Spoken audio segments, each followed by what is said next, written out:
அத்தியாயம் 11. மது, போதும், பட்டாசு வெடிச்சது.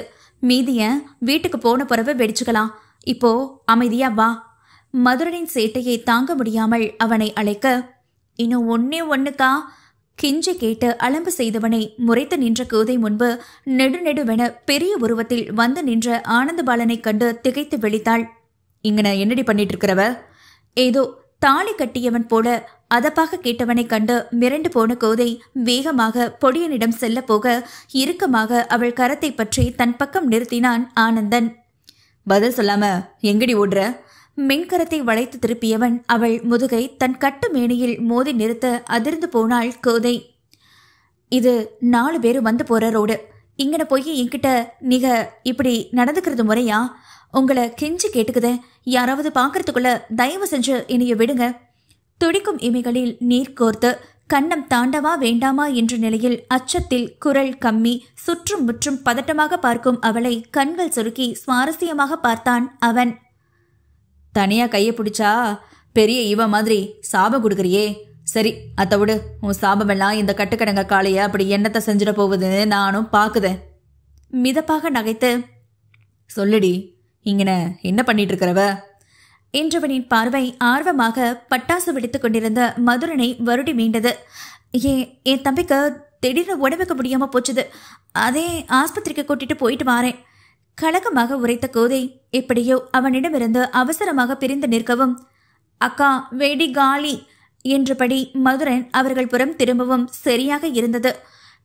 பொடிய பார்க்க நல்லா தானே இருக்கான், இவனுக்கு உடம்புக்கு முடியல.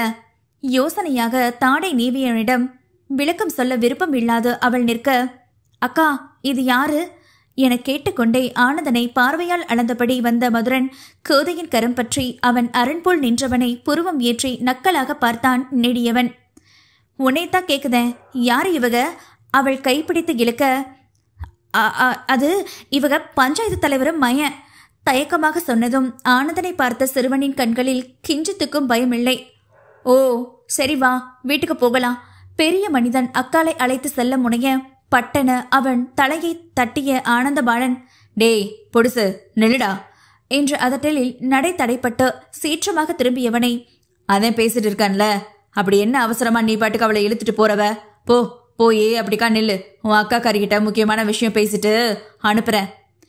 ஒற்றை கரத்தை இடுப்பில் ஊன்றி மறு கரத்தால் காலரை இழுத்துவிட்ட ஆனந்த் வலது காலை ஆட்டியபடி அதிகாரம் செய்ய கோதை போல் மிரண்டு பதுகும் சாது மதுரன் இல்லையே. என்ன விஷயமா இருந்தாலும் என்னைய கூட வச்சுதான் பேசணும். பழக்கம் இல்லாத ஆம்பளைங்க கூட தனியா அக்காங்களை பேச வைக்க கூடாதுன்னு என் அம்மா சொல்லியிருக்கு. முறைப்பாக நேரெதிர் நின்று தைரியமான குரல் கொடுத்த குட்டி பயலின் தோரணையில் அத்தனை திமிர் வாட்டம் நிறைந்திருக்க கோபத்தில் கை முஷ்டி இறுக்கியவனை கண்டு எப்போதும் போல் அஞ்சியது கோதைதான். என்ன ஒரு எகத்தானடா உனக்கு, போடி பயலே.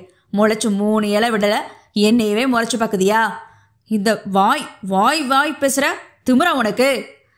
சீரியவன் தலையில் மேலும் 4 தட்டு தட்ட, அச்சோ அடிக்காதீங்க, சின்ன பையன், அவனுக்கு ஒண்ணு தெரியாது. பதறி போய் மதுரனை தன்னோடு இழுத்து கோதை தன் பின்னை அவசரமாக மறைத்து கொள்ளவும், யாருடி இவனா சின்ன பையன்? ஆளும் மூஞ்சியும் பாரு, இஸ்திரி பொட்டிய கமத்தி வச்ச மாதிரி உருன்னு இருக்கிறான். வேட்டியை ஏத்தி கட்டியபடி கத்திய ஆனந்த் அக்காலின் பின்னாலிலிருந்து தலையை எட்டி பார்த்து தன்னை முறைத்த மதுரனின் தலையில் மீண்டும் எக்கி அடிக்க, ஐயோ வேணாங்க, அடிக்காதீங்க. மீண்டும் பதறி தன் பின்னோட தம்பியை மறைத்து கொண்டவளை முறைத்த, என்னாடி உன் தொம்பிக்கு இள ரத்தம் சீருதோ?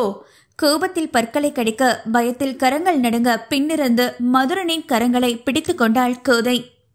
பார்த்து அடக்கி வேடி.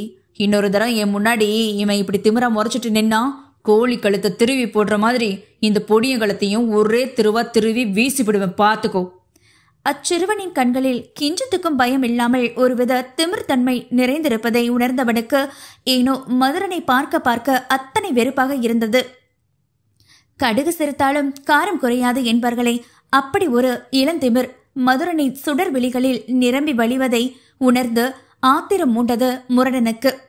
பின்னாளில் இந்த பொடியனால்தான் இந்த நெடியவன் அல்லோல் பட போகிறான் என்பதை அறியாத ஆனந்தபாலன் தன்னிடமிருந்து தன் உடன்பிறப்பை பரிதவிப்புடன் காத்து நின்ற கோதையை அழுத்தமாக ஒரு பார்வை பார்த்துவிட்டு தனது புல்லட்டை கிளப்பிக் கொண்டு புழுதி பறக்க அங்கிருந்து புறப்பட்டு சென்று இருந்தான் ஆனந்தபாலன். கண்ணை மறைத்த மணல் புழுதியை கரத்தால் விசிறிவிட்ட கோதைக்கு ஆனந்தனின் செயலை எண்ணி விக்கி கொண்டு வந்தது. அக்கா, எதுக்கு அந்த ஆளு உன்கிட்ட வம்பு பண்ணிட்டு போறான்? இளம் குருத்து மீண்டும் எகிரி கொண்டு வந்ததும் மிரண்டு போய் சுற்றி முற்றி பார்க்க நல்ல வேளையாக கிராதகன் அங்கில்லை. டேய் மது, என்னடா அது பழக்கம்? எதுக்கு எடுத்தாலும் பெரியவன் போல நெஞ்சு நிமித்திக்கிட்டு வர்றது? அவங்க எல்லாம் பெரிய ஆளுங்க, கொஞ்சம் அப்படி இப்படிதான் இருப்பாக. அவங்கள போய் சரிக்கு சமமா எதிர்த்து நிக்கலாமா? அதுவும் இல்லாம நாளை பின்ன அவங்க வீட்டுக்குதான் வேலைக்கு போகணும். இனிமே இப்படி முரண்டுகிட்டு நிக்காம அடக்கமா இரு மது. கண்டிப்பான குரலில் மதுரனை கண்டித்த அக்காளை நிமிர்ந்து பார்த்தான் பொடிசு. எனக்கு இந்த ஆளை பார்த்தாலே சுத்தமா பிடிக்கலக்கா. இனிமே நீயே அந்த ஆள் வீட்டுக்கு போவாத, சரியா? பெரிய மனிதன் டோர்னரியில் சொன்ன தம்பியை சட்டென குனிந்து பார்த்தாள் அவள். திடீர்னு இப்படி சொன்னா நம்ம எல்லாரும் சோத்துக்கு என்னடா பண்றது? நீ சின்ன பையன், உனக்கு ஒன்னும் தெரியாது மது. அவங்க எல்லாம் பண வசதி அந்தஸ்து படைச்ச பெரிய ஆளுங்க. இல்லாத நாமதான் அவங்களுக்கு அடிபணிஞ்சு போகணுமே தவிர பதிலுக்கு நாமளும் அவங்க மரியாதைக்கு தரணும்னு எதிர்பார்க்க கூடாது. விரக்தியாக சொன்ன கோதை ஒரு வழியாக வீடு வந்து சேர்ந்திருந்தாள். ஆனால் மதுரனின் மனதில் பணம் படைத்தவர்களை பற்றி கோதை சொன்ன ஒவ்வொரு சொற்களும் பசுமரத்தாணி போல் ஆழமாக பதிந்து விட்டதை அவளை அறிய தவறிவிட்டதுதான் பெரிய பிழையாக மாற துவங்கி இருந்தது. இதனால் துன்பப்பட காத்திருப்பது எவரோ? ஆனந்தபாலன் கண்ணுல விரல விட்டு குடைய போறவன் இவன்தான். இந்த பொடியனை நல்லா நோட் பண்ணி வச்சுக்கோங்க. எப்போதும் இல்லாமல் இன்று மிகவும் பரபரப்பாக காணப்பட்ட கணவனை கவனித்தபடியே காலை உணவை சமைத்துக் கொண்டிருந்த நாயகியின் மனதில் ஒரே குழப்ப அலைதான். என்னாச்சு இந்த மனுஷனுக்கு? திடீர்னு தனியா போனை எடுத்துக்கிட்டு வெளியே போறாக, உள்ள வாராக, ஏதாவது சொன்னாதானே தெரியும். மனதில் எண்ணியபடி தேவனுக்கு பொடி இட்லியை பரிமாற அதனை பிட்டு வாயில் வைக்கும் போதே அழைப்பு மணி வந்தது. உடனே ஏற்று காதில் வைத்தவனாக, எத்தனை மணிக்கு? எத்தனை பேர் வராங்க? சரி சரி, அவங்களுக்கு தேவையானது என்னவோ தயார் பண்ணி வைக்க சொல்லுதேன்.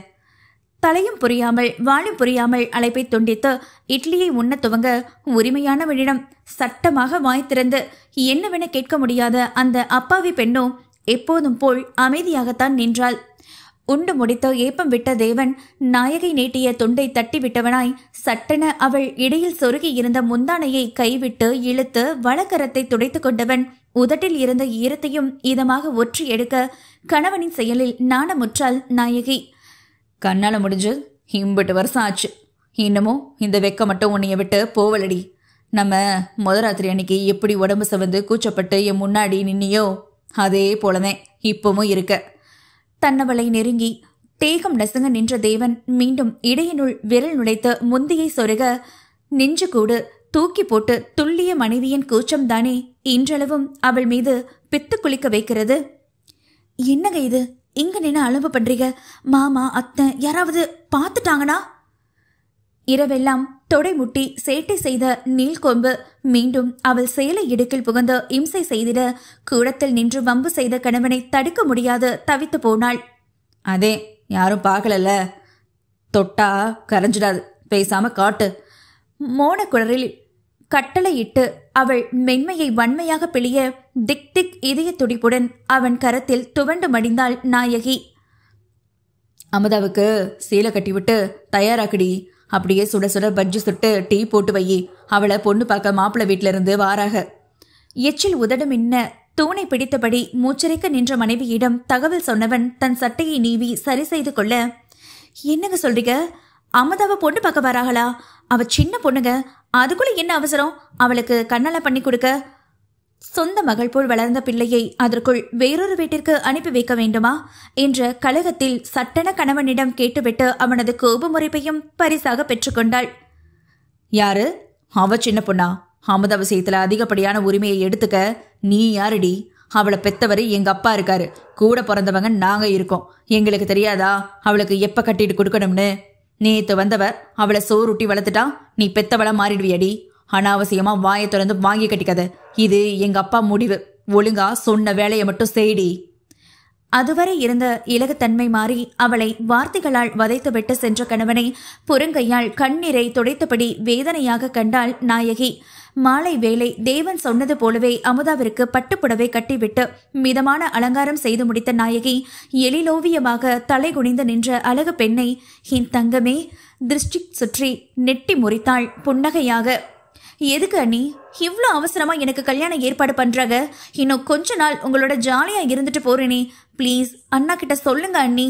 பாவமாக கெஞ்சிய அமுதாவை என்ன சொல்லி சமாளிப்பது? ஏண்டி நான் சொல்லி ஏதாவது மாறும்னு நினைக்கிறியா? அவங்க 3 பேருமா முடிவை எடுத்துட்டு தானே எனக்கு இந்த விஷயத்த தகவலா சொன்னாங்க. வருத்தத்துடன் மூச்சு விட்டு வெளியே சொன்ன நாயகி, சரி சரி, எதையும் நினைச்சு கண்ணை கசக்கிட்டு இருக்காம சமத்த பொண்ணா உக்காந்துரு. நான் கீழே போய் எல்லாத்தையும் தயார் பண்ணி வைக்கிறேன். மாப்பிள்ளை வீட்டில் இருந்து வர நேரமாச்சு என்றவள் அவள் தலை வருடி விட்டு சென்றாள். அத்தியாயம் 12. மாலை பொழுது. தேவன் சொன்னது போல் மாப்பிள்ளை வீட்டினர் வந்திருந்தோருக்கு தண்ணீர் கொடுத்து அவர்களை உபசரித்த நாயகி ஓரமாக ஒதுங்கி நின்று கொள்ள ஆண்களின் பேச்சு தொடங்கியது. சரி முத்துப்பாண்டி, நீயே கேட்டது போல 200 சவரன் நகை, சீரு, சனம், 50 லட்சத்துல ஒரு காரு, ரொக்கமா பணமா 30 லட்சத்தையும் எங்க பொண்ணுக்கு நாங்க செஞ்சிடுறோம். தண்டாயுதபாணி சொன்னதை கேட்ட நாயகி அதிர்ச்சியாக வெளிவிரித்து நிற்க மேலும் பேச்சு ஓங்கியது. சரி சரிப்பா, சொன்னதுக்கு மேலேயே உன் பொண்ணுக்கு நீ செய்வேன்னு எனக்கு நல்லாவே தெரியும். சிரித்து கொண்டே மேலும் பணத்திற்கு அடி போட்டவராக, பொண்ணு நல்லா சமைக்கும் தானே தண்டாயுதம்? ஏன்னா எங்கள் வீட்டில் பொம்பளைங்க யாரும் இல்லை. நானும் என் 4 ஆம்பளை பசங்களும் தான் இருக்கிறது. இம்புட்டு நாளாக வேலைக்காரி இருந்ததால் ஏதோ சமாளித்தோம். இனிமே உன் பொண்ணு தான் வீட்டு வேலை எல்லாம் பக்குவமாக செஞ்சு புருஷமான கோணாமல் கவனித்து குடும்பத்துக்கு மூத்த மருமகளாக எங்கள் எல்லாரையும் பொறுப்பாக இருந்து பார்த்துக்கிடணும். மாப்பிள்ளையின் அப்பா பேசியதை கேட்ட நாயகி உள்ளுக்குள் குமைந்து போனாள். ஏற்கனவே தான் ஒருத்தி இந்த வீட்டில் வாக்கப்பட்டு வேலைக்காரியாக நாளை கடத்துவது போதாதா? தான் வளர்த்த பிள்ளைக்கும் அதே நிலையில் ஒரு கொடுமையான வாழ்க்கையா? அப்படி நினைக்கும் போதே மிகுந்த வேதனை ஏற்பட்டது. அதெல்லாம் நினச்சி கவலைப்படவே தேவையே இல்லை முத்துப்பாண்டி. என் மருமக நாயகி இருக்காளே, கண்ணால கட்டி வந்து இம்புட்டு வருஷம் ஆச்சுது. இத்தனை நாள் வரைக்கும் எங்களையும் எங்கள் குடும்பத்தையும் ஒரு குறையும் இல்லாமல் கவனிச்சுக்கிட்டு இருக்காவ. அவள் வளப்பல வளர்ந்தவதே என் மகளும். நிச்சயமா உங்க குடும்பத்தை நல்லபடியா கவனிச்சுப்பா. அப்பா சொல்றதே சரிதான தேவா? தண்டாயுதபாணி பெருமையாக சொல்லி மூத்தவனிடம் அபிப்பிராயம் கேட்டிட, நீங்க சொன்னா சரிதான் பே. அவனும் தந்தைக்கு தலை வணங்க கணவனை விரக்தியாக புன்னகை பூத்தாள் நாயகி. ஆனந்த பாலனோ அங்கு கடமைக்கே இருந்தான். தண்டாயுதபாணி அவனிடம் அபிப்பிராயம் கேட்டால் அவன் சொல்லும் ஏடாகூடமான பதிலில் இந்த சம்பந்தமே முறிந்து போக வாய்ப்புள்ளதை நன்றாக அறிவாரே தண்டாயுதபாணி. சரி தண்டாயுதம், நீயே இம்புட்டு தூரம் நம்பிக்கையா பேசும்போது வேற என்ன வேணும்? பொண்ணை கூப்பிடு. இன்னைக்கே நல்ல நாள், நல்ல நேரம்தான். கையோட தட்டை மாத்திக்கிடுவோம் என்றதும் திடுக்கிட்ட நாயகி ஒரு பேச்சுக்கு கூட அமுதாவிடம் மாப்பிள்ளையை பிடித்திருக்கிறதா என கேட்கவில்லையே என்ற கவலையில் மரமாக நின்றிருக்க, ஏமா சொன்னது காதல விழுகல, வெரசா போய் அமுதாவை கூட்டியா? தண்டாயுதபாணி விரட்டி அடிக்க மனதில் சொல்ந்த குழப்பத்துடன் அமுதாவின் அறைக்கு வந்தாள். மாப்பிள்ளைய பார்க்க ஒன்றும் சரியாக படவில்லையே. சரி, தோற்றத்தை விடு, குணம் எப்படி என பார்வையால் ஆராய்ந்தால் பாக்கு போடும் கரை படிந்த பற்கள், மது குடித்து குடித்து முகம் வீங்கி சிவந்து போன கண்கள், 35 வயதுக்கு மேலாகியும் அப்பா சொல்லுக்கு மண்டையாட்டி கொண்டு வயிறும் தொந்தியுமாய் அமுதாவுக்கு சித்தப்பா கணக்காக இருந்தவனை பார்த்தால்தான் இப்படி என்றால் அவன் தம்பிகள் ஒவ்வொருவரும் ஒவ்வொரு தினசாய் இருப்பதை கண்டு தலையே சுற்றியது. கடவுளே, என்ன இது சோதனை? அமுதாவுக்கு வேற நல்ல மாப்பிள்ளையே கிடைக்கலையா என்ன? அவ வீட்டு வேலையை பார்க்கவா பாலும் தேடுமா ஊட்டி நெய்யுருண்டையாட்டம் என் தங்கத்தை வளர்த்து வச்சிருக்கேன். அதுவும் இல்லாம 1க்கு 4 பேத்துக்கு வாய்க்கு ருசியா ஆக்கி போட்டு கவனிக்கணுமாமே. வருத்தமாக கலங்கிய நாயகி சோகமே உருவமாக அமர்ந்திருந்த அமுதாவை அழைத்து கொண்டு கீழே வந்தாள். அவளை கண்டதும் கரை பற்களை காட்டி அப்பட்டமாக சைட்டடித்த மாப்பிள்ளையை கண்டு எரிச்சலாக தலை குனிந்த அமுதாவையும் அவனையும் அருகருகே நிறுத்தி இரு வீட்டாரும் தட்டை மாற்றிக்கொள்ள இரு பெண்களின் உள்ளமும் பதட்டமாக அடித்து கொண்டது.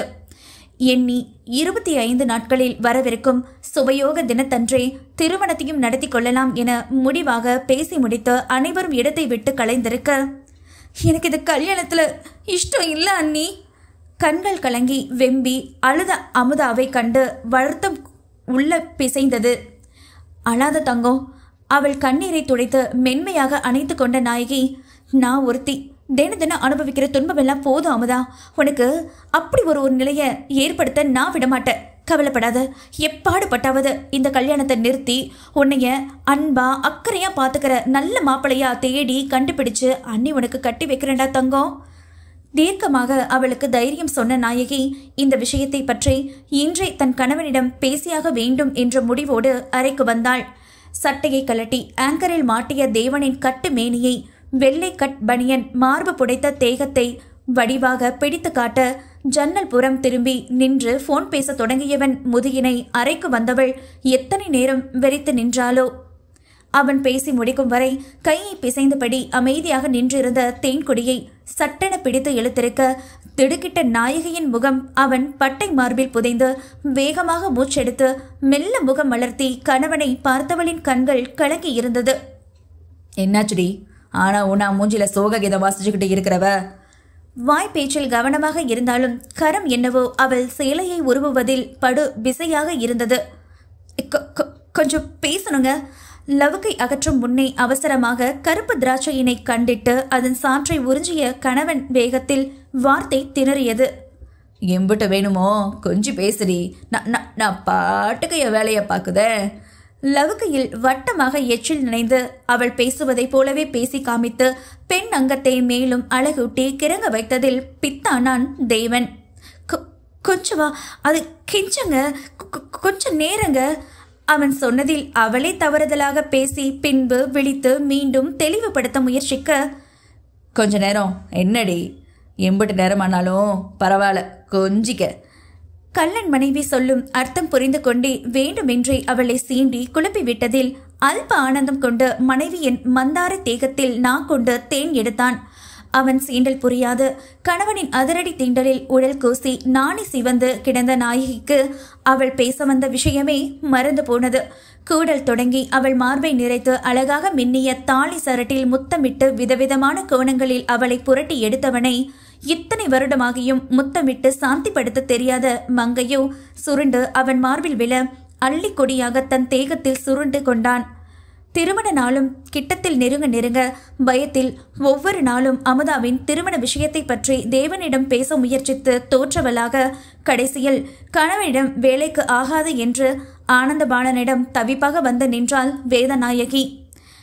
அத்தா, ஒரே ஒரு உதவி அத்தா, கொஞ்சம் பொறுமையா சொல்றத கேட்குறியலா? கெஞ்சலாக கேட்ட அண்ணன் மனைவியை என்ன என்பது போலத்தான் பார்த்து வைத்தான். அது அமுதாவுக்கு இந்த கண்ணாலம் வேணா அத்தா. அவ பூ மாதிரி. அதிக வேலையெல்லாம் அவளை நான் செய்ய விட்டதே இல்லை. பாவம், சின்னதா சூடு கூட அவ கைக்கு தாங்காது அத்தா. அப்படி இருக்க இது ரொம்ப பெரிய குடும்பம். அதுவும் 4 பேருமே பெரிய பெரிய ஆம்பளைங்க. பார்த்தா நல்லா சாப்பிட்ற மாதிரி தெரியுது. அவங்களுக்கு ஆக்கி போட்டே இவ வாழ்க்கை முடிஞ்சிடும். அவளுக்கு பிடிச்ச மாதிரி இடத்துல அமுதாவுக்கு ஏற்ற மாதிரி அன்பா பார்த்துக்கிற நல்ல மாப்பிள்ளையா பார்த்து கட்டி கொடுக்கணும்னு பல நாள் கனவு அத்தா. அமுதாவுக்கும் இதான் ஆசை. இதை பற்றி அவங்க கிட்ட எம்பிட்டோ பேச முயற்சி பண்ணேன். ஆனால் அவகதான் நான் சொல்ல வரத காது கொடுத்தே கேட்கல. நீயலாவது கேளுங்க அத்தா. கண்ணம் தாண்டும் கண்ணீரை துடைத்தபடியே கெஞ்சி அழுதவளை அப்பட்டமாக கைவிட்டான் ஆனந்த பாலன். இது அப்பாவும் பெரியவனும் பார்த்து முடிவு பண்ண கண்ணாலம். இத்தனைக்கும் மாப்பிள்ளை வீட்டில் இருந்து இன்னும் 8 தலைமுறைக்கு உட்காந்து சாப்பிட்ற அளவுக்கு சொத்து பத்து நிறைஞ்சு கிடக்கு. அமுதா ஒரு குறையும் இல்லாம சந்தோஷமா வாழலாம். பெத்த வரைக்கே அது நல்ல சம்மந்தம்னு தோடினதுனாலதான் இம்புட்டு தூரம் கல்யாணம் பேசி முடிச்சிருக்காகவ. இதுல உனக்கு மட்டும் என்ன? எங்களை தாண்டி பெரிய இந்த அக்கறை வேண்டி கிடக்கு. உன் இடம் எதுவோ அத்தோட நிறுத்திக்க நாயகி. இன்னொரு தரம் இப்படி லூசுத்தனமா பேசிட்டு தெரியாத. போயே ஜோலிய பாரு. கடுப்பாக திட்டிவிட்டு ஆனந்த பாலன் இடத்தை காலி செய்திருந்தான். கையறு நிலையில் அடுத்து என்ன செய்வது என புரியாமல் நாளை கடத்திய நாயகி திருமணத்திற்கு மேலும் 2 நாட்களே இருக்க அதிகாலை நலங்கிற்கு அனைத்தும் தயார் செய்து வைத்து முடித்து அமுதாவை பார்க்க அவளின் அறைக்கு வந்தவளின் மூச்சையை நிறுத்தும் விதமாக பெரிய காரியத்தை செய்திருந்தாள் அமுதா. ஐயோ அமுதா! நெஞ்சில் அடைத்துக்கொண்டு கதறி அழுத சத்தம் அந்நேரம் வீட்டில் யாரும் இல்லாததில் யார் செவியையும் அடைந்திருக்க வாய்ப்பின்றி போனது. அத்தியாயம் 13. இப்படி ஒரு விபரீத முடிவை அமுதா எடுப்பாள் என்று கனவிலும் நினைத்ததில்லையே அவள். பிள்ளை இல்லை என்ற குறையை இவள் முகத்தை பார்த்துதானே இன்றளவும் மனதை தேற்றிக் கொண்டு இருக்கிறாள். ஆனால் அவளே தற்கொலைக்கு முயன்றாள். பெறாத தாயுள்ளம் செத்து மடியாதா? இதோ தளத்தின் மேலுள்ள காற்றாடி மாட்டும் இரும்பு கொக்கியில் தூக்கிட்டு கால்கள் விட்டு விட்டு உதறி துடிக்க கண்கள் மேல் நோக்கி சொருகி உயிர் போகும் தருவாயில் கயிற்றில் தொங்கியவளை காப்பாற்ற வழி எறியாது தவித்து கதறிய நாயகி தலையிலும் நெஞ்சிலும் மாறி மாறி அடித்துக்கொண்டு பைத்தியம் போல் அறையினை சுற்றி சுற்றி வந்தவள் எப்படியோ கடினப்பட்டு அமுதாவை காப்பாற்றிவிட்டாள். கழுத்தை சுற்றிலும் ரணப்பட்டு அரை மயக்கத்தில் கண்கள் சொருக படுத்திருந்தவளின் வாயில் நீரை ஊற்றியவளின் கண்களில் இருந்து கண்ணீர் நிற்கவே இல்லையே. அமுதாவை காப்பாற்றி தரைக்கு கொண்டு வருவதற்குள் இவள் ஒவ்வொரு நொடியும் இறந்து துடித்த துடிப்பையெல்லாம் அமுதா கூட உணர்ந்திருக்க வாய்ப்பில்லை. கண்கள் மெல்ல திறந்து பரிதவிப்போடு தன்னையே பார்த்திருந்த வளர்ப்பு தாயை அண்ணி என்ற பெருங்குரலிட்டு தாவி அணைத்து கதறி அழுத நாயகி உடைந்து போனாள். பாவி பாவி, எதுக்கடி இப்படி ஒரு காரியத்தை பண்ண? செத்து போற அளவுக்கு உனக்கு நான் என்னடி கொடுமை பண்ண? பெத்த புள்ள மாதிரி பாசத்தை கொட்டி வளர்த்துன பாவத்துக்கா இப்படி ஒரு தண்டனையை எனக்கு கொடுக்க பார்த்த? அவள் முதுகில் 2 கைகளாலும் அடி வைத்து கதறி அழுத அண்ணியின் அடிகளை தடுக்காது தானும் கதறிய அமுதா, தப்பு பண்ணிட்ட அண்ணி, மன்னிச்சிடுங்க அண்ணி என்ற வார்த்தையைத்தான் தொடர்ந்து உதிர்த்து அழுது கொண்டிருந்தாள். உனக்கு பிடிக்காத கண்ணாலத்தை எப்படிடி நடந்து விடுவேன்னு நினைச்ச? நீ கேட்டதை எதையும் சின்னதுல இருந்து நான் செஞ்சதே இல்லையா? 12வது வரைக்கும் படிக்கணும்னு சொன்னேன். உன் அப்பா அண்ணனுங்க படாத பாடுபட்டு படிக்க வச்சேன். அதுக்கு நடுவால கம்ப்யூட்டர் கிளாஸ் போகணும்னு சொன்னேன். அதுக்கும் எப்படியோ போக வழி செஞ்சேன். தாவணி போடுனா எனக்கு சுடிதாரும் ஜீன்ஸு பேண்ட்டும் தான் வேணும்னு. சரி, யார் கண்ணிலையும் மாட்டிக்காம போடுன்ன. பிடிச்சதெல்லாம் ஒவ்வொன்னா கேப்பியே. என்னத்தையாவது இல்ல முடியாவதுன்னு சொல்லியிருக்கேனா?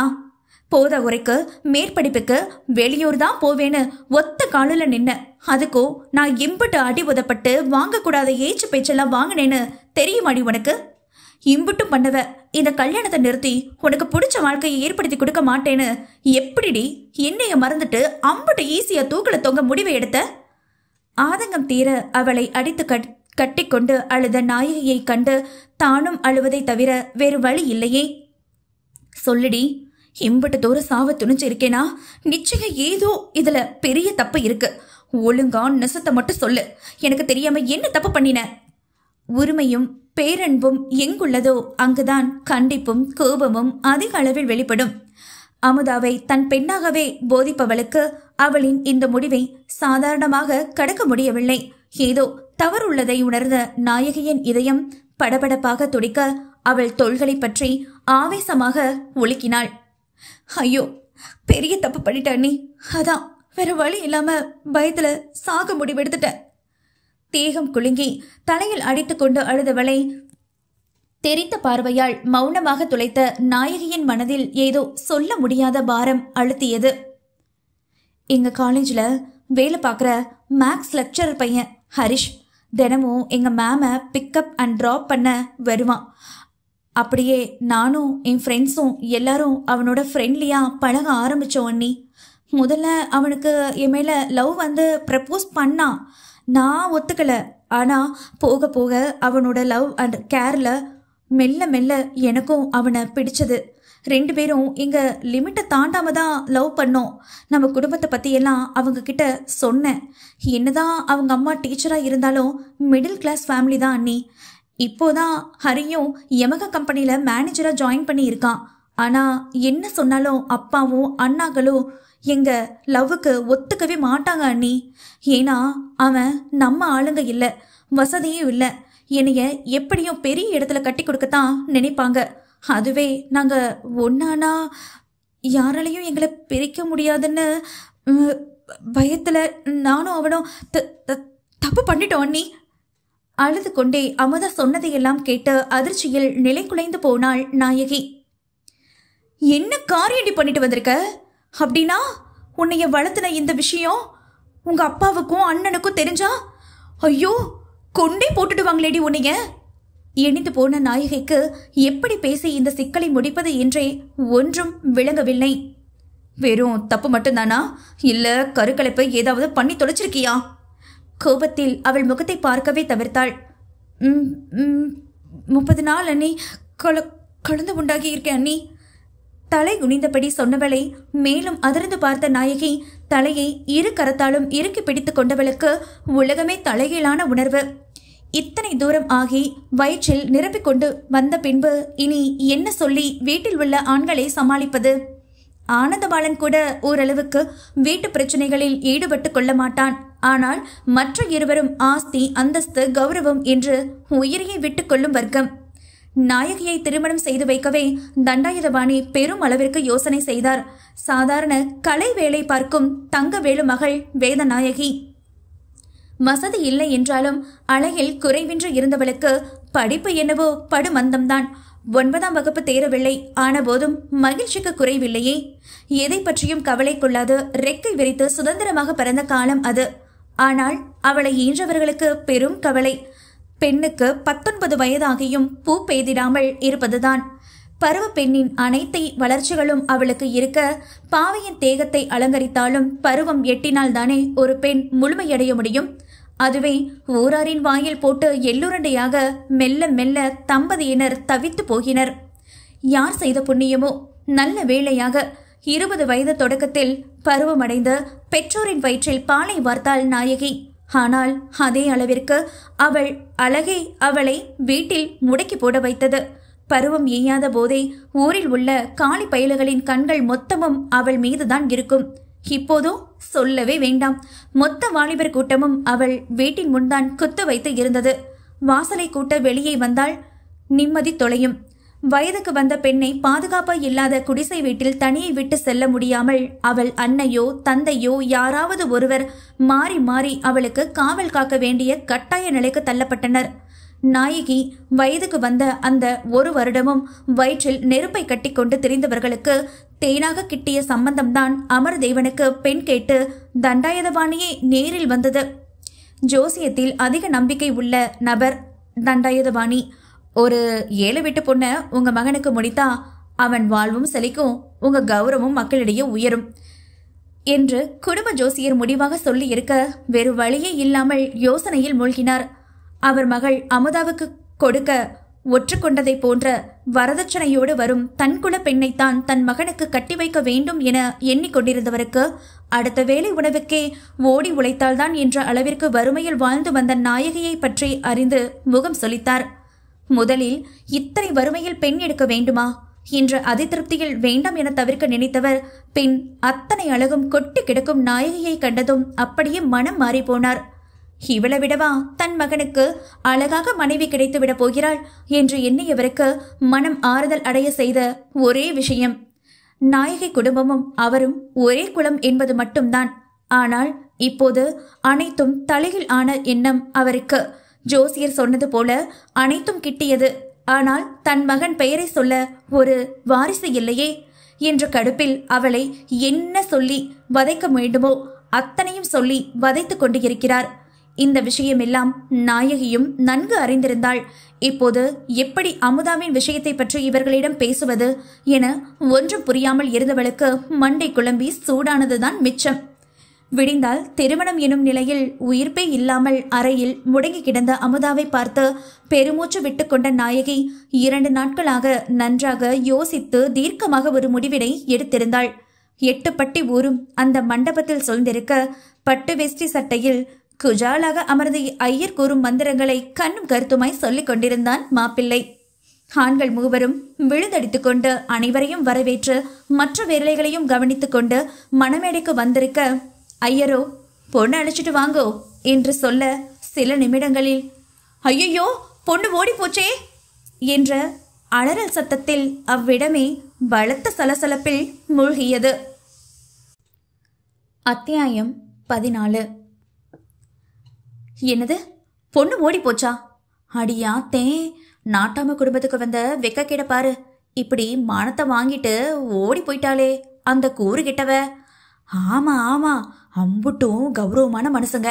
இனிமே எப்படி ஊர்ல தலை நிமிந்து நடப்பாயிங்க?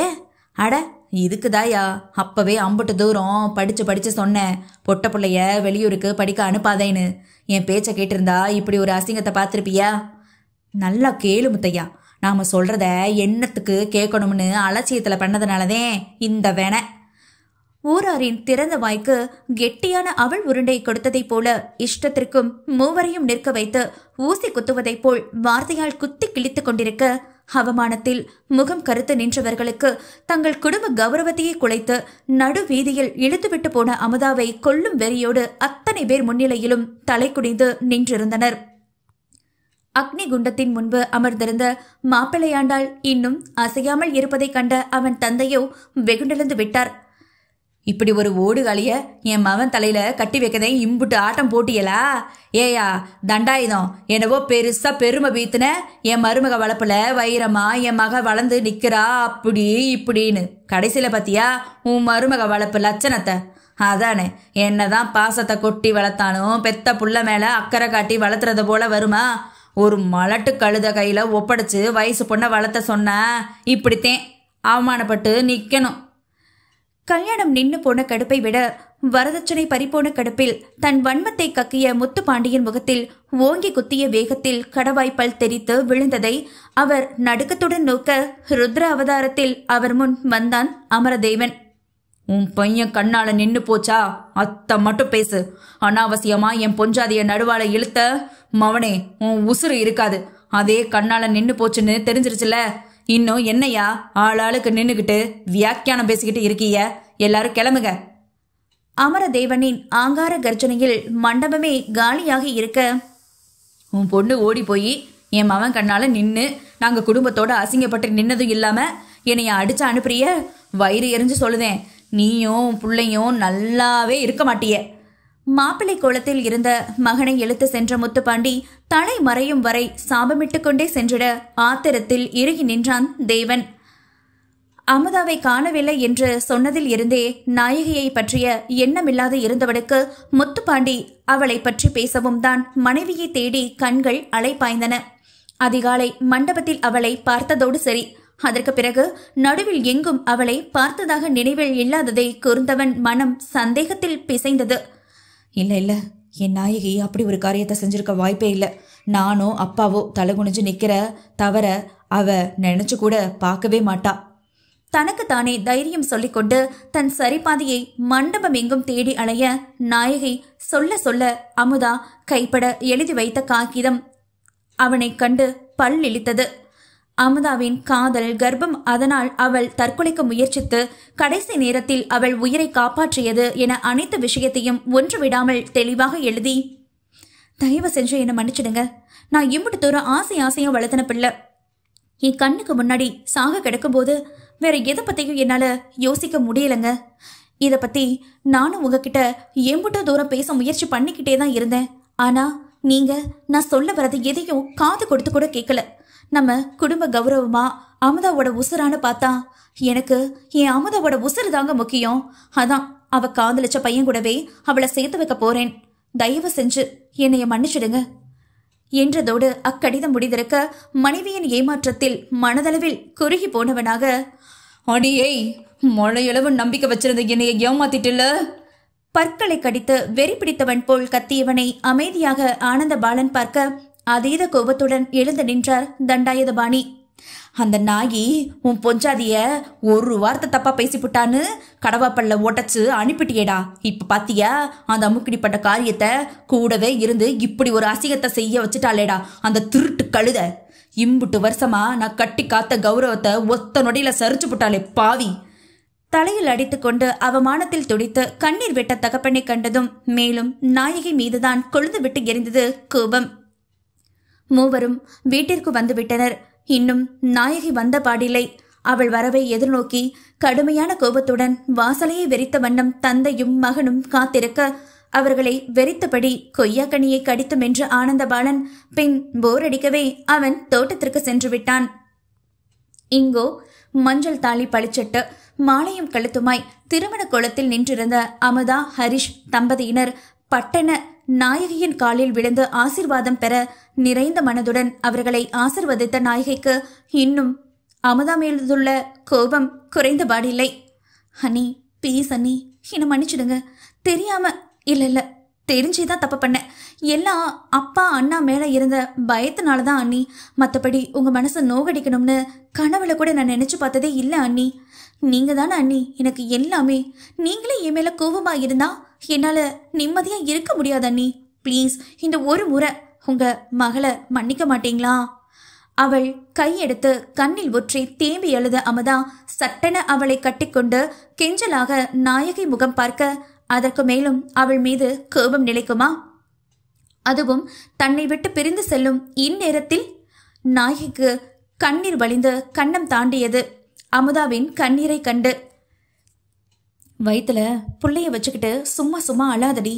இதெல்லாம் தப்பு பண்றதுக்கு முன்னாடி யோசிச்சு இருக்கணும். இப்ப அங்கட என்னென்ன பிரச்சனையெல்லாம் வெடிச்சு இருக்கும் நினைச்சு பார்க்கவே என் ஈரக்குலையெல்லாம் நடுங்குது. எல்லாத்தையும் நான் தான் போய் சமாளிக்கணும். நீ எதை பத்தியும் கவலைப்பட்டுக்கிட்டு உடம்ப கெடுத்துக்காத. எப்படியோ நீ ஆசைப்பட்டவன்கிட்டயே கை பிடிச்சிட்ட. இனிமே சந்தோஷமா இரு. நல்ல சத்தான ஆகாரம் சாப்பிடு. உன்னையும் புள்ளையும் பத்திரமா பாத்துக்க. புள்ள உண்டான இந்த நேரத்துல உனக்கு என் கூட வச்சிருந்து வாய்க்கு வக்கனையா ஆக்கி போட கூட முடியாம பண்ணிட்டு ஏடி. அவளுக்கு என்ன ஆறுதல் கூறினாலும் எந்த வகையிலாவது நாயகியின் ஆதங்கமும் சேர்ந்து வெளிப்பட்டு விட கண்ணீரோடு அவள் சொன்னதற்கெல்லாம் தலையாட்டி கொண்டாள். தம்பி, உன்னைய நம்பிதான்ப்பா என் புருஷனையும் குடும்பத்தையும் எதிர்த்து அமுதாவுக்கு உன்னை கட்டி வச்சிருக்கேன். அவளை நல்லபடியா பாத்துக்கோ. எந்த விதத்திலையும் என் பிள்ளை கலங்க வச்சிடாதப்பா. ஹரியிடம் கை கூப்பி கண்ணீரில் வெம்பிய அன்னையான அண்ணியை விட்டு பிரிய முடியாத தேம்பி அழுதாள் அமுதா. இனிமே அமுதாவை நீங்க நினைச்சு கவலைப்படவே தேவையில்லக்கா. என் அம்மாவை நான் எந்த ஒரு சூழ்நிலையிலையும் வருத்தப்பட வைக்க மாட்டேன். அவளை காலத்துக்கும் கண் கலங்காம பாத்துக்குவேன். அழுத்தம் திருத்தமாக நம்பிக்கை தந்த ஹரியை திருப்தியாக பார்த்த நாயகி அவர்களை நிறைந்த உள்ளத்துடன் வழி அனுப்பி வைத்துவிட்டு நடுக்கத்துடன் தன் வீட்டை அடைந்தாள். அவளுக்காகவே கொலை வரியில் கூடத்தில் காத்திருந்த 2 ஆண்களும் அவள் வந்த நொடி என்ன செய்து இருக்கக்கூடும்? சாதி சனங்க முன்னாடி எங்க கௌரவத்தை குழி தோண்டி புதைச்சிட்டு இப்ப நீ எங்கடி வந்திருக்க? தேவனின் கோபத்தின் உச்சியில் உடல் மொத்தமும் உதறல் எடுத்துக்கொண்டது. எனக்கு நான் சொல்றது கொஞ்சம் பொறுமையா கேளுங்க. தெளிவா எல்லாத்தையும் சொல்றேன். நம்ம அமுதா அந்த பையன் கூட. அவள் சொல்லி முடிக்கவில்லை. கடுமையான கோபத்துடன் தேவன் ஓங்கி ஒரு அறை விட்டதிலேயே அவள் ஆ என்ற பலத்த அலறலுடன் சுருண்டு விழுந்தாள் நாயகி. அடிச்சு சாவடிடா இந்த அன்னக்காவடி நாய. அன்னைக்கு எந்த கௌரவத்தை காப்பாத்த இந்த சனிய உன் தலையில கட்டி வச்சேனோ இன்னைக்கு என் ஒட்டுமொத்த கௌரவத்தையும் கண்ணந்துண்டமா ஆக்கிட்டலடா இவ.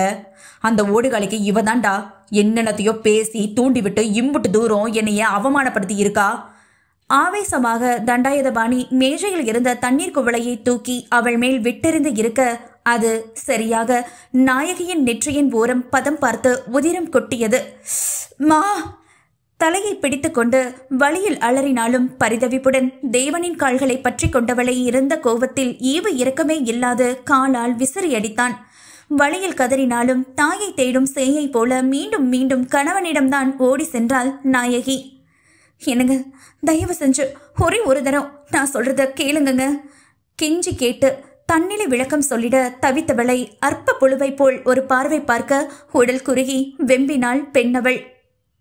எம்புட்டோ தரம் சொல்லியிருக்கேன், அமுதா விஷயத்துல அதிக பிரசங்கித்தன மாதிரி நடந்துக்காதேன்னு. இப்ப பாருடி, போறவன் வரவெல்லாம் என்ன தேவா உன் தங்கச்சி ஓடி போயிடுச்சாமே, அதுவும் எவன் கூடவோ கெட்டு போயிட்டாலாமே அப்படின்னு சொல்லி கேலி பேசி காரி துப்புராண்டி மூஞ்சில. இந்த அவமானம் எல்லாம் யாரால? உன்னாலடி. அவள் முகத்தின் நேரே கரத்தை வேக வேகமாக ஆட்டி கோபத்தில் கத்த செவிப்பறை அடைத்து தலை சுற்றியது அவளுக்கு. இனி ஒரு நிமிஷம் இந்த வீட்டில் நீ இருக்கக்கூடாது. கிளம்பு. இம்புட்டு தூரம் அவமானப்பட்ட பிறகு இனிமே உனக்கு இந்த வீட்டுக்கும் மட்டும் இல்லை உனக்கும் எனக்குமான கண்ணால உறவே முடிஞ்சு போச்சு. என் பொஞ்சாதி நாயகி இன்னைக்கு காலையோட செத்துட்டா. மறுவாதையா வெளியே போடி. தேவனின் கண்மண் தெரியாத அதீத கோபத்தில் அதிர்ந்து போனாள் நாயகி. அதே என் பிள்ளைய சொல்லிட்டானேடி, இன்னும் என்ன இங்கன உட்காந்து நடிச்சுக்கிட்டு இருக்கிறவ? போ வெளிய. தண்டாயுதபாணியும் உடன் சேர்ந்திட தேவன் பேசிய அதிர்ச்சியில் இருந்தே வெளிவர முடியாத திகைப்பில் இருந்தவளின் மார்பை உரசி கொத்தாக அலங்கரித்து இருந்த தாலி சரடு வெடுக்கென அறுக்கப்பட்டதில் திக்பிரமை பிடித்ததைப் போல மேலும் அதிர்ச்சியில் திளைத்து கத்தி கதறிய மெல்லிய கொடியை வேரோடு பிடுங்கி அவ்வீட்டிலிருந்து குப்பையாக வீசப்பட்டிருந்தாள். அத்தியாயம் 15.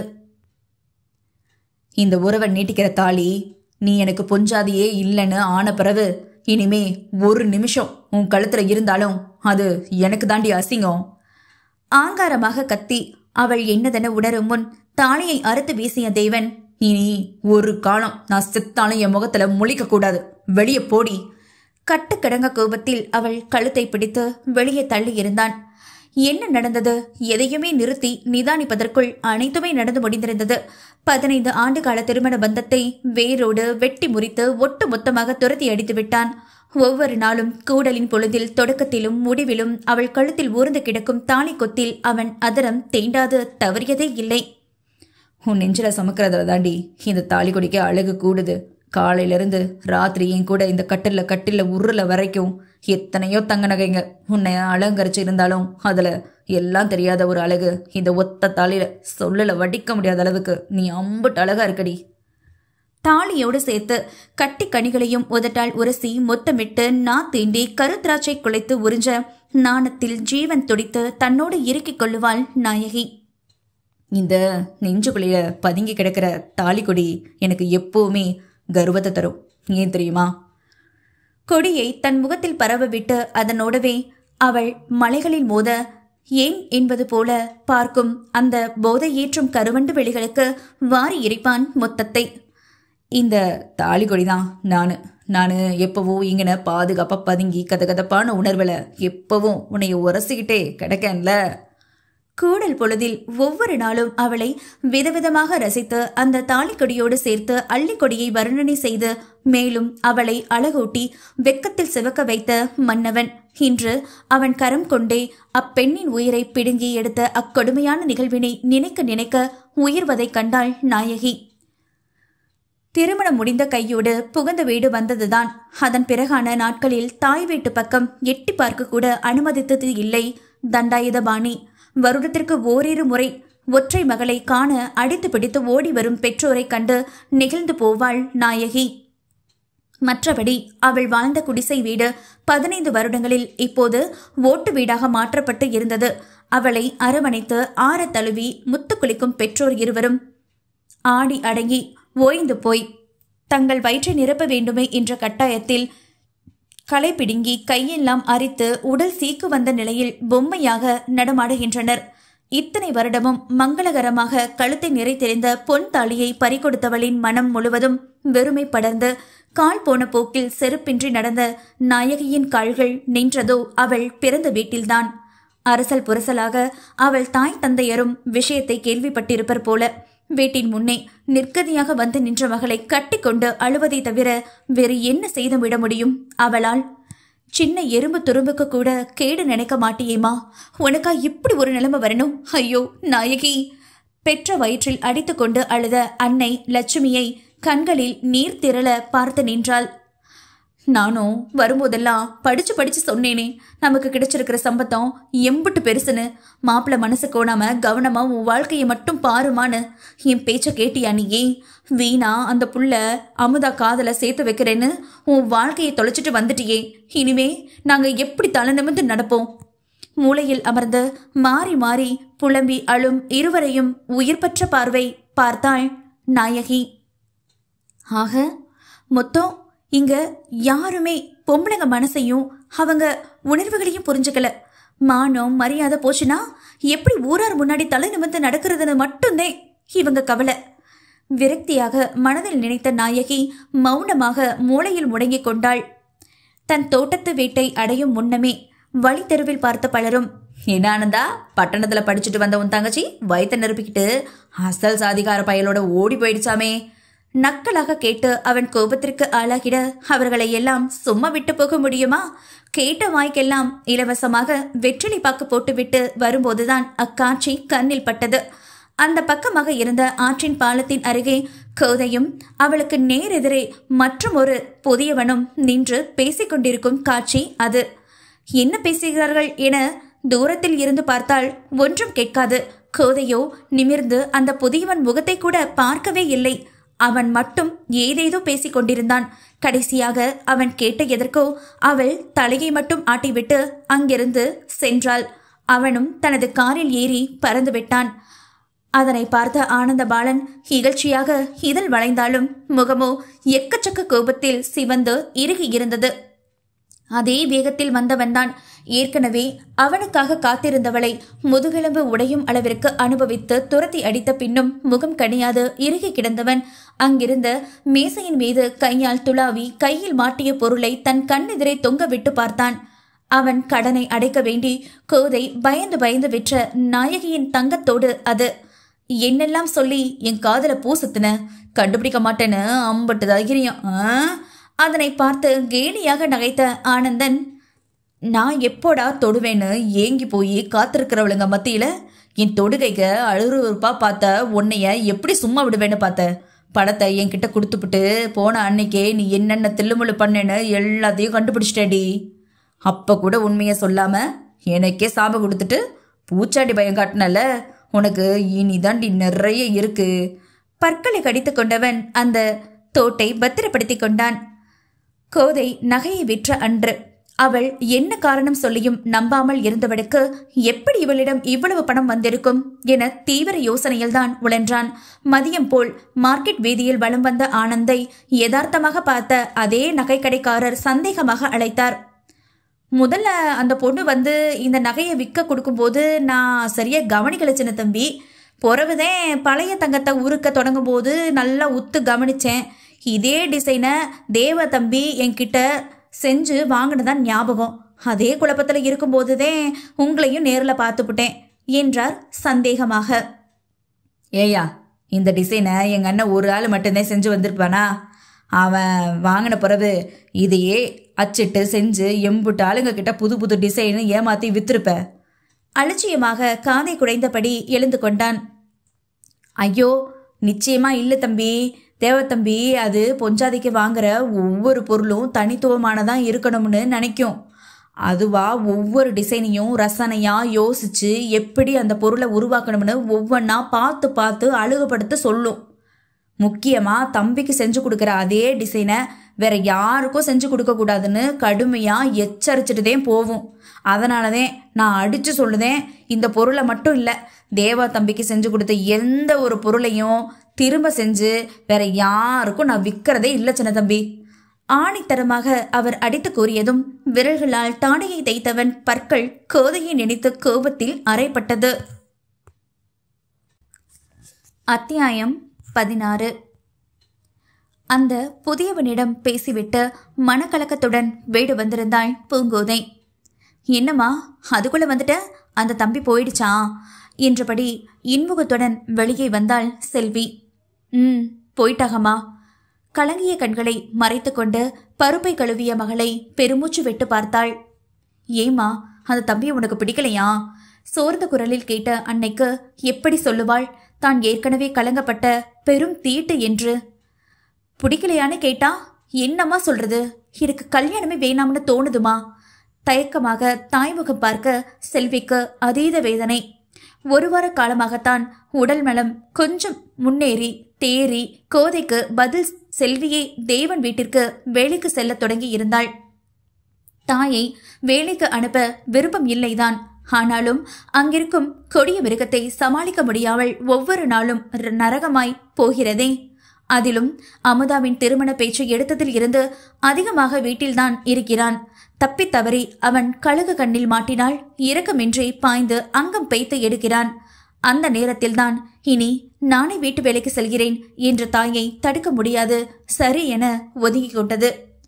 ஆனால் செல்வி வேலைக்கு செல்லும் வழியில் கோதைக்கு வரன் தேடி வரும் என கனவா கண்டாள். சென்னையை சேர்ந்த இளைஞன் அசோக் குமார், வயது 32, சொந்தமாக டிராவல்ஸ் வைத்து நடத்துகிறான். கோதையை எங்கோ பார்த்து பிடித்து போனது போலும். அவள் யார் என்று விசாரித்து நேரடியாக செல்வியிடம் பெண் கேட்டும் விட்டான். யோசனை செய்த செல்வியும் முதலில் இருவரின் ஜாதகமும் பொருந்துகிறதா என பார்த்துவிட்டு சர்ப்பதோஷம் கூட அவன் ஜாதகத்தில் ஒத்துப்பட்டு விலகி இருக்கவே 8 பொருத்தமும் அமோகமாக பொருந்தி இருந்ததில் சந்தோஷப்பட்டு அசோக் கோதையிடம் பேச வேண்டும் என்றதும் இன்றுதான் அவளை அனுப்பியும் வைத்தாள். கடைசியில் அவன்தான் நிறைய பேசினான். இவள் என்பதற்கு கூட சில்லறை கேட்பவள் போல எதுவுமே அசோக்கிடம் பேசாமல் திரும்பி வந்த கூற்றை என்னவென்று சொல்வது? கோதையின் இந்த பிடித்தமின்மையான பேச்சு தாய் மனதை கலங்க வைத்தது. இப்போ என்ன கோதை சொல்ல வர? எங்கே பெண் வாழ்க்கை ஒண்டிக்கட்டையாகவே முடிந்து விடுமோ என்ற அச்சம் வந்துவிட்டது. எனக்கு உங்க எல்லார் கூடவும் இருக்கதாமா பிடிச்சிருக்கு. உன்னை, தங்கச்சிய, தம்பிய பார்த்துக்கிட்டு இப்படியே இருந்துடுறேனே. கெஞ்சலாக சொன்ன மகளை பாவமாக பார்த்தாள். இங்க பாரு கோதை, இம்புட்டு நாள ஜாதகத்துல இருந்த தோஷத்துல தான் வரனெல்லாம் தட்டி கழிச்சு போகுதுன்னு நினைச்சுக்கிட்டு இருந்தவ. ஆனா இப்ப வந்திருக்கிற ஜாதகம் உன் ஜாதகத்தோட அமோகமா பொருதி இருக்கு. அந்த தம்பியும் கொஞ்சம் வசதி படைச்சதுதான். எந்த கெட்ட பழக்கமும் இல்லாத நல்ல பிள்ளையும் கூட. உன்னைய காலமும் நல்லா வச்சு காப்பாற்றணும்னு எனக்கு நம்பிக்கை இருக்குது ஆத்தா. நீயும் புருஷன் புள்ள குட்டின்னு குடும்பமா சந்தோஷமா வாழ்றத என் 2 கண்ணால பார்க்கணும்னுதே. வேண்டாத தெய்வமே இல்லையம்மா. அது இப்ப கை கூடி வந்திருக்கு. வீணா தடா சொல்லாம அசோக்கு தம்பிய கட்டி தங்கம். திட்டவட்டமாக செல்வி சொல்லி செல்ல நெஞ்சில் ஈடு விழுந்ததை போல ஆனது கோதைக்கு. அப்புறம் தேவா எப்படி இருக்க? பார்த்த நாளாச்சு. எதிர்கட்சி தலைவர் சக்கர பாண்டியன் கேலி கலந்த சிரிப்புடன் அவன் முன் வந்தார். உள்ளாட்சி தேர்தலுக்கு வேட்பாளர் வேட்புமனு தாக்கல் பரிசீலனை முடிவுக்காக காத்திருந்த தேவன் சக்கர பாண்டியன் எப்படியும் தன்னை வம்புக்கு இழுப்பான் என்று தெரிந்து கொண்டே அமைதியாக பின் கை கட்டி நின்றான். நான் ஒருத்தன் எந்த நேரத்துல போய் இந்த கேள்வியை கேட்டுட்டு இருக்கேன் பாரு. இப்ப உன்னால எப்படில நல்லா இருக்க முடியும்? எல்லாத்தையும் கேள்விப்பட்ட தேவா. ரொம்ப வருத்தமா போச்சு. ஏற்கனவே உன் தங்கச்சி கெட்டு போய் அவமானப்பட்ட துக்கத்துல இருப்ப. உன் புஞ்சாதையும் அதுக்கு உடந்தன்னு தெரிஞ்சு அடிச்சு துரத்து விட்டுட்டியாமே. கேள்விப்பட்டேன். பாவம், நீ ஒரே நாளில் ஒட்டுமொத்தமான மரியாதையும் தொலைச்சுப்பட்டு நிற்குதியே. என்னவோ போ தேவா. பொய்யாக உச்சி கொட்டி வெறுப்பேற்றிய சக்கர பாண்டியனை மிகுந்த ஆத்திரத்துடன் தாடை இறக நிமிர்ந்து பார்த்தான். அட என்னப்பா தேவா, நீ உன் துக்கத்துக்கு ஆறுதல் சொல்ல வந்த என்னையவே இப்படி முறைக்கிறவ. சரி அத்த விடு. ஆனா எனக்கு ஒரு சந்தேகம். என்னை நிறுத்தி அவன் முகம் பார்க்க எப்படி நின்றானோ அதே நிலை மாறாதுதான் நின்றிருந்தான். ஊரார் முன்னாடி இம்புட்டு அசிங்கப்பட்டு அவமானப்பட்டு கேவலப்பட்டு இப்படிப்பா தேவா கொஞ்சம் கூட வெக்கமே இல்லாம மனு தாக்கல் பண்ண வந்திருக்க. யாரில் உனக்கு ஓட்டு போட போறாங்க? ஓட்டு போட்டு எப்படி ஜெயிக்க வைப்பாங்க? வன்மத்தை கக்கி நக்கலாக கேட்ட சக்கர பாண்டியனை கொதித்தலும் அதீத கோபத்துடன் பார்வையாளையே பொசுக்கி இருந்தான் அமரதேவன். போதும் சக்கர, இதுதான் நேரம்னு என்னைய அசைச்சு பார்க்கலாம்னு நினைக்காத. பிறகு உனக்காகவும் குடும்பத்துக்காகவும் ஒட்டுமொத்த ஊர் சனமே சேர்ந்து வருத்தப்பட வச்சு விடுவேன். அவர் செவி அருகே முகத்தை கொண்டு வந்து இறுக்கமாக பேசிய தேவன் பரிசீலனை முடிவுக்கு வந்ததும் வேகமாக வீட்டை நோக்கி புறப்பட்டு இருந்தான். சக்கர பாண்டியனோ தேவா பேசியதை கேட்டு முகம் கருத்த நிலையில் ஆத்திரத்தை அடக்க பற்களை கடித்தார். நெற்றி காயத்தில் மஞ்சள் கட்டை கட்டியபடி ஒரு மூலையில் படுத்து கையை தலைக்கு கொடுத்திருந்த நாயகியின் கண்களில் கண்ணீர் வற்றிவிட்டது போலும். கடைசியாக எப்போது அழுதாலோ அந்த ஈரத்தடையும் நன்றாக காய்ந்து உப்பு பூத்திருக்க இமைக்காத வெளிகள் ஓரிடத்தில் மட்டுமே மையலிட்டு வெளித்திருந்தது. நாயகி, சோறு பொங்கி வச்சுட்ட, எந்திரிச்சு சாப்பிடுமா என்ற லட்சுமியின் குரலுக்கு எவ்வித அசைவும் இல்லை. இப்படியே இருந்தா என்னமா அர்த்தம்? நாங்களும் உன் வாழ்க்கைய கெடுத்துக்கிட்டு வந்து உட்கார சொன்னோம். நீயாவே உன் தலையில மண்ணள்ளி கொட்டிக்கிட்டு வந்திருக்கேனா? அதுக்கு நாங்க என்ன பண்றது? மகள் வாழ்க்கை பாதியில் முறிந்து விட்டதே என்ற ஆதங்கத்தில் அடிக்கடி இப்படித்தான் அவள் மனம் நோக பேசி விடுகிறார்கள். அவை எதற்கும் எவ்வித உணர்வுகளையும் பிரதிபலிக்காமல் மனப்புழுக்கத்தில் எப்படித்தான் இந்த 1 வார காலமும் போனதோ. முடிந்த அளவிற்கு தேவனின் நினைவை அகற்ற முயன்றாள். ஆனால் உயிரோடு கலந்துவிட்ட உணர்வு அவனை நினையாதே மனமே என்று கூப்பாடு போட்டாலும் காற்றில் கலந்து வரும் கிருமி போல அலையா விருந்தாளியாக அவன் எண்ணம் வந்து உயிரை வதைக்கிறது. நாயகியின் தாய் தகப்பன் இருவருமாக அன்றுதான் களைப்பிடுங்க சென்றிருந்தனர். இந்த 1 வாரமும் லட்சுமி வீட்டில் இருந்து நாயகியை கவனித்துக் கொள்ள இதற்கு மேலும் வீட்டில் இருந்தால் ஒற்றை சம்பாத்தியத்தால் ஒன்றும் செய்ய முடியாதே என்ற கவலை இருந்தாலும் சோகமே உருவமாக மூளையில் கிடந்த மகளை விட்டு செல்ல மனமின்றி அரை மனதுடன் லட்சுமியும் வேலைக்கு சென்றிருந்தார். வீட்டில் லட்சுமியின் சத்தமின்றி பேரமைதியாக இருக்கவே மெதுவாக எழுந்த நாயகி அவர்கள் சாப்பிட ஏதாவது சமைக்கலாம் என்று பார்த்தால் அரிசி, பருப்பு, எண்ணெய் அனைத்தும் ரேஷன் பொருட்களாக, அதுவும் தீர்ந்து போகும் நிலையில்தான் இருப்பதை கண்டு கண்கள் பணித்தாள். இத்தனை கால ஆன பெண்ணும் இன்னும் அந்த ஏழ்மை நிலைதானா என விரக்தியாக நினைத்த நாயகி வீட்டை சுற்றியும் கண்களை சுழலவிட்டாள். அவள் அவ்வீட்டில் இருக்கும் போதே பயன்படுத்திய பாதி பொருட்களை அப்படியே தான் உபயோகப்படுத்தி வருகின்றனர் போலும். பெரிதாக ஒன்றும் மாற்றம் இல்லை. ஆனால் இருவருக்கும் வயது முதிர்ந்து விட்டதே. முன்பு நிமிர்ந்த நடையோடு கம்பீரமாக நடந்த தங்கவேலு குனிந்து குனிந்து களைப்பிடுங்கியே முதுகெலும்பு தேய்ந்து கூன் விழுந்து விட்டது. கை கால்கள் கூட நடுக்கம் வர தொடங்கி இருந்தது. நல்ல வாட்ட சாட்டமாக இருந்த லட்சுமியின் உடல் உள்ளடங்கி சதைகள் வற்றி வயது முதிர்ந்த தோற்றம் பட்டு தோல் சுருங்கி போனது. இப்படி ஒரு நிலையில் இவர்களை வெயிலில் வேலைக்கு அனுப்பிவிட்டு தான் மட்டும் எப்படி நோகாமல் உண்ணுவது? பச்சை தண்ணீர் கூட தொண்டை விட்டு இறங்க மறுத்தது அவளுக்கு. இருந்ததை வைத்து மூவரும் சாப்பிடும் அளவிற்கு செய்து முடித்த நாயகி எப்படியாவது தானும் ஒரு நல்ல வேலைக்கு செல்ல வேண்டும் என்ற முடிவை எடுத்துக்கொண்டாள்.